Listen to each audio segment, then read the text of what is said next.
Welcome to the Fantasy Football Hub YouTube channel. Today, I'm going to be going through my own team, how I got on in Gameweek 27, and my transfer plans for Gameweek 28 and 29 and further forward, including some chip strategy discussion as well.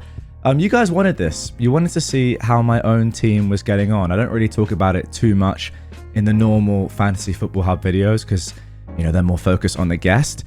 But I am sitting at 33k, and if you wanted to know, what my decision process has been over the past few weeks and what I'm thinking about for the weeks coming up. So look, here's my team on screen for Game Week 27, and somehow I've lost a couple of points over the last few hours. Trent and Gabriel have lost bonus points, and it's worth mentioning as well that I'm recording this before the West Ham Leicester game, so who knows what might happen there.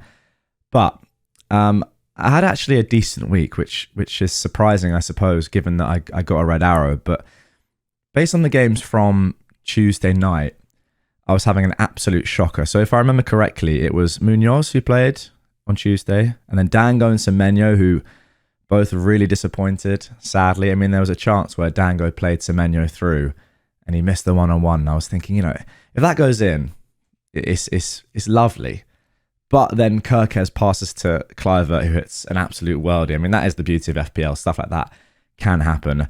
So I had that, and then that was it. Palmer as well, of course, blanking, which I suppose in the end was all right. But yeah, on Tuesday night, I was sitting with Munoz, Dango, Semenyo, and Palmer blanking. And players out there like Mateta had done well. João Pedro had done well. He was in some teams, I suppose. So, it wasn't looking too good then. However, I got a lot of jam. Mikalenko came off the bench for Isak, who has a groin injury, and I'm going to talk a little bit about him, I think, over the next couple of weeks. I'm not sure what necessarily is going on there, especially with that cup final in mind. Gabriel did very well. Obviously lost that bonus point, which is a shame, but that's fine. Trent and Allison have been great for me over the last couple of weeks. That was a great clean sheet to have. Salah, I'll take the 6-pointer 100% as someone who didn't captain him. Wood blanked for the first time in years, and Mbermo got an assist. So overall, given what happened on Tuesday, to have that Wednesday, I will definitely take it. Pretty much none of my threats did anything. Bruno did well, but not many people own him anymore. Cunha was quiet as well, which was important. I'm trying to think who else was there that was a big threat. No real Chelsea players. I mean, a few of you out there had Chelsea defenders. If you had Colwell or Cucurella, then fair play to you, but I've got to be happy with that. Realistically, you can't get greens every week, and I've had a good run over the past couple of weeks. So a small red is completely fine. I did think I was going to have a pretty good week, but I'm never going to say, I'm disappointed, like so disappointed with a small red. Okay, so look, this is the team for Game Week 28. Now, my plan was always to roll this week, and I think that is still the plan. However, I'm a little bit concerned with Dango now, just because Evan Nielsen is back. He came off the bench for 15 minutes or so in the last game, and he looked very good. He looked like fresh. The comments in the week from the manager were pretty good, actually, given that he hasn't been training much at all. He said he's looking fit, ready to play again, and he did. He looked sharp, when he came off the bench. So I'm not 100% sure on Dango. The problem with him is, I suppose, is it worth a transfer out before 29? Maybe there's now a risk that his minutes will be reduced in 29 itself, and he won't play. I'm not sure. We'll have to wait and see. I don't think Evan Nielsen is going to come straight back into the team. At least I hope not. But he did look good. Rest of the team is completely fine. I think the defense is great. I actually think that fixture for Gabriel is pretty good. I know United scored 3, but it was against Ipswich. Salah has to be the captain. I don't think there's much discussion about that this week, to be honest. I don't think many people are going to be going with Palmer anyway, just based on last game. Not sure about him. He's obviously not a sell, so there's not too much point talking about him. But I'm not sure that he's going to be in many teams, if any, after Game Week 30, Game Week 31 wildcards. Just because I'm not sure about Chelsea doubles, and I don't know. He does look a little bit short of confidence. He put on Instagram about, well done lads. I'll be back. So he knows he's not in the best form. It's been a while since he's actually had a goal involvement, but he still played well. He just didn't score. It happens. Salah, the obvious captain. I mean, Southampton against Chelsea were a genuine disgrace. I've said all season, since Southampton have been bad, that there was no chance that they were ever going to come close to matching Derby's records points total of 11 back in 2000 or whatever it was. I've obviously been proved wrong there. There is a very, very good chance now, I would say, that they could beat it, as in get worse. It would be crazy, but I think they have the same amount of points as Derby had at this time of the season, relatively. So, there's a chance of that. Main point being, there's no point looking outside of Salah for captaincy at all. The question, I suppose, is for those of you with triple captain, do you do it? And I think the answer is no, because of the other fixtures that Liverpool have around this game. We'll see what happens in the Cup, etc. But there's Champions League, there's the Cup final soon as well. So I wouldn't personally be looking at the triple captain. I would still wait for Gameweek 32, and I probably would just hope that Isak recovers. I was burnt by triple captaining Haaland earlier in the season in a single game week. I don't think I'll do that again. It's very enticing, and 10 predicted points is ridiculous, to be honest. I don't think I've ever seen predicted points that high in a single game week before, actually. That is insane.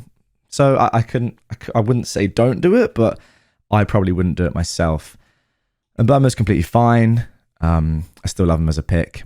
Dango and Semenyo, Tottenham away. Now, I was more confident in these two before the recent games. I've spoken about Dango. Semenyo again, I've had him since my Game Week 6 wildcard, and I've pretty much dodged all of his points. They've all been first on my bench, and I've never got them. And again, that finish, that one-on-one, I don't have that confidence in him to finish the chances that he's getting.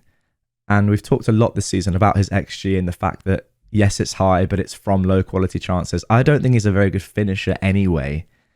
And that is where you have to sort of take the human aspect of things into consideration, where you actually look at him and think, okay, yeah, he has a great chance here, but do I back him to actually score? Whereas if you have someone like a Cliver, maybe he has fewer chances, but as we've seen across this season, he's scored about 3 or 4 brilliant goals from outside the box. People who love stats would say, or who I suppose lean on stats more, would say that's not going to continue. But I'm not sure. I'd probably look at it the other way and think that, Cliver does need fewer chances to score or to get points. Maybe I'm wrong in that. Maybe that's a little bit of recency bias just from this week. But if I was deciding who to buy out of the two now, I would go for Cliver for sure, above Dango and Semenyo. Let's see what predicted points are saying. So Dango's still the highest. Semenyo, look at that. I mean, Cliver is still lower. I guess that is to do with the data. I'm not sure I see it that way. Up front, Wood is one that I've been thinking about a lot, right? Because I look at Mateta this week, Ipswich at home, compared to Wood. And I just think it's just incomparable. City have definitely turned a corner. I know they've been a little bit up and down, even last few weeks, but the game against Liverpool, they weren't that bad. I mean, Liverpool really did have control of that game, but they weren't awful in that game, right? They looked very good against Newcastle. They looked pretty solid against Tottenham, although Edison did have a lot of saves to make. Tottenham could have nicked a goal at the end as well. But yeah, I'm not too confident in Wood this week, although the fixtures afterwards are too good. I'm not going to sell him before 29. I don't think Ipswich away is just too good, and then United at home before I wildcard in 31. So again, I think that's a hold. But I mean, I look at someone like Mateta. If I wasn't free hitting in, if I was free hitting in 29, I'd be very, very tempted. In fact, I almost definitely would do Chris Wood to Mateta, who's just in great form. And then Isak we'll have to wait on. Don't know what's going on there yet. Well, it's a groin injury. The one risk with him, I suppose, is that because of the cup final against Liverpool coming up soon, he is just rested for a while to make sure he is fit for that game, which is arguably the most important in Newcastle's last 50 years. I mean, it's been a long time since they've won a trophy. So you know, if there was a game to rest the player completely for over a couple of games, it would be that one.